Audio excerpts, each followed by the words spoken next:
سجدہ تلاوت اس وقت ہم پر واجب ہو جاتا ہے جب ہم آیت سجدہ کی تلاوت کرتے ہیں یا سنتے ہیں،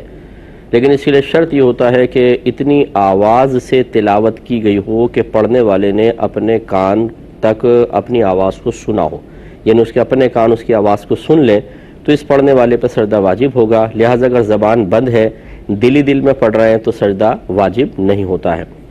اسی طریقے سے اگر سامنے والا شخص ہے اس کے کان تک آواز پہنچ گئی تو سجدہ تلاوت لازم ہوگا، چاہے اس نے سننے کا قصد و ارادہ کیا تھا یا نہیں کیا تھا۔ جیسے آپ بلند آواز سے قرآن پڑھ رہے ہوں، آیت سجدہ پڑھی، سامنے سے کوئی شخص گزر رہا ہے اور اس کے کانوں تک آواز پہنچ گئی تو اس پر سجدہ تلاوت لازم ہو جائے گا۔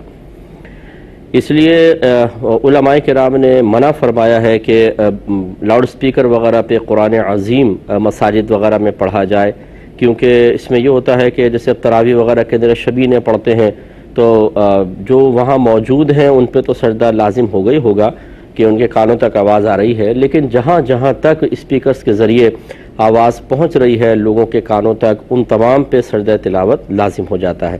اب انہیں معلوم تو ہوتا نہیں ہے تو پھر وہ سجدہ تلاوت نہیں کر پاتے ہیں اور یہ گناہ کا کام ہے، گناہ گار ہوں گے۔ لیکن ایک مسئلہ یاد رکھیے گا کہ آپ نے آیت سجدہ نماز میں پڑھی ہوگی یا علاوہ نماز کے، ان دونوں میں فرق ہوتا ہے۔ اگر آپ نے علاوہ نماز کے خارج نماز، جیسے ویسے ہم قرآن پاک کی تلاوت کر رہے ہیں اور آیت سجدہ پڑھ لی تو فوری طور پہ سجدہ واجب نہیں، یہ واجب تو ہو جاتا ہے ذمہ، لیکن فوری ادائیگی لازم نہیں ہے، یہ صرف مستحب ہے کہ آپ فوری طور پہ ادا کر لیں۔ بہت اچھی بات ہے کہ زندگی کا پتہ نہیں ہو سکتا، بعد میں موقع نہ مل سکے، لیکن اگر تاخیر کر کے بھی سجدہ کیا تو کوئی گناہ نہیں ہے۔ لیکن اگر نماز میں آیت سجدہ کی تلاوت ہوئی، چاہے امام نے کی ہو یا مطلب امام نے کی، اس کے کانوں تک آواز پہنچ رہی ہے اور جیسے سری نماز کے اندر، اور یا پھر مقتدی حضرات ہیں ان کے کانوں تک آواز پہنچتی جہری نمازوں کے اندر، تو امام مقتدی سب پر سجدہ تلاوت لازم ہوگا، جس جس کے کان تک آواز پہنچی ہے ان پہ لازم ہے۔ ہاں لیکن یہ ضرور ہے کہ اگر مجمع کثیر ہے اور امام کی آواز بالفرض پیچھے تک نہیں پہنچ رہی تو بہرحال جتنے لوگ ہیں وہ امام کی پیروی میں سجدہ تلاوت ضرور کریں گے۔ تو یہ مسئلہ ہے کہ اگر حالت نماز میں آیت سجدہ کی تلاوت ہوئی تو فوری طور پہ سجدہ کرنا واجب ہے، دیر کریں گے تو گناہ گار ہوں گے۔ یہ بھی یاد رکھیں کہ اگر ایک مجلس سے مراد وقت کا ایک ایسا مجموعہ جس میں آپ ایک کام کر رہے ہیں تو دوسرے کسی کام میں مشغولیت نہ ہو، جب تک وہ ایک کام یا ایک حالت باقی ہے اسے ایک مجلس کہتے ہیں۔ جیسے آپ نے آیت سجدہ پڑھی اور اب آپ کوئی اور کام نہیں کر رہے، مثلا آپ نے کوئی دنیاوی گفتگو نہیں کی، کچھ کھایا پیا نہیں، 3 قدم چل نہیں لیے، یا سو نہیں گئے، کھڑے ہو کے چلنے لگے یا لیٹ گئے، تو اگر اس طرح کے کام کر لیے تو گویا کہ مجلس بدل گئی۔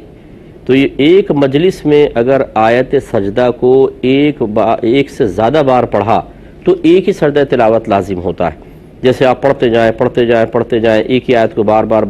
بار، لیکن آپ کی مجلس نہیں بدل رہی تو وہ ایک ہی سجدہ تلاوت لازم ہوگا۔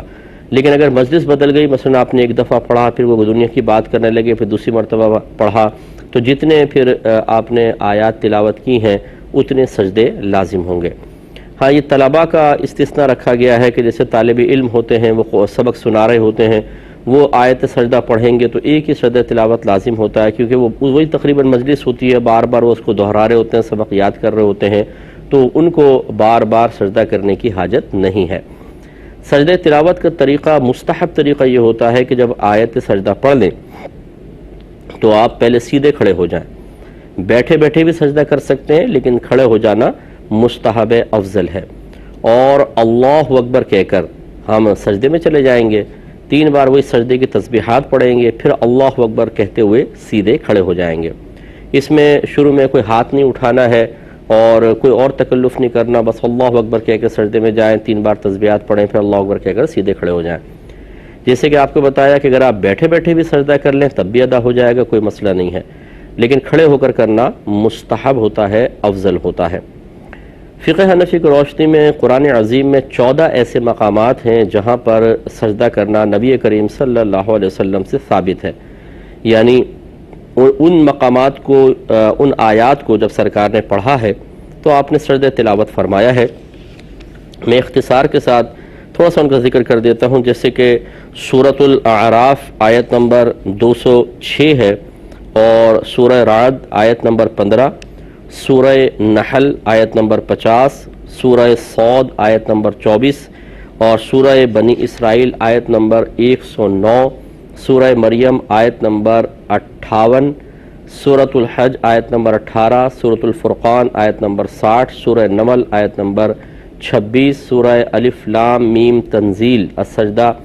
آیت نمبر 15، اور سورہ حامیم السجدہ آیت نمبر 38۔ پھر سورہ نجم ہے آیت نمبر 62، سورہ انشقاق ہے آیت نمبر 21، اور سورہ علق ہے آیت نمبر 19۔ تو یہ 14 سجدے ہیں۔ جب ان آپ آیات کو پڑھیں گے جو میں نے آپ کی خدمت میں ذکر کی ہے، تو پھر ہم پر سجدہ تلاوت لازم ہو جاتا ہے۔